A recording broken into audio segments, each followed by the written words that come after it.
Аз не да обещавам, Киро. Слушай. Ти ще го направиш. Слушай, тук не е до обещания. Тук е до може. Едно, че мога, друго, че аз живея, за да мога да им го върна на тези, а мога да им го върна само като правя държавата, защото тогава те ще бъдат тотално срени. Те няма да имат никаква защита. Моята победа минава през техните трупове.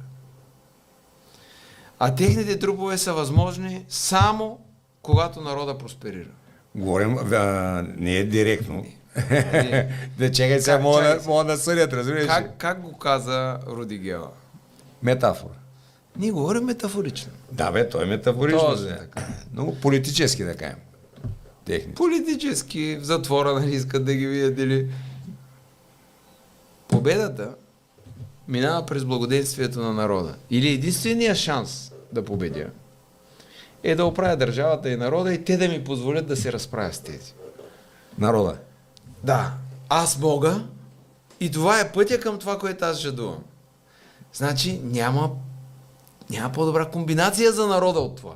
Да, и бизнеса мисля, че ще са по-доволни, ама не знам, що... Виж, ще са доволни малкия и средния бизнес, олигарсите приключиха. Казвам ти, тези хора няма да им пусна аванта, защото те са част от системата. Преди време казах едно нещо на ветрогенераторния бранш и на фотосоларния. Хора, не дейте правете такива глупости. Развивайте си бранша в съответствие с народа, с хората и с държавата.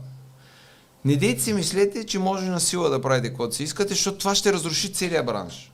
В момента целият бранш е разрушен от мен. Сега абсолютно същото нещо е при другите.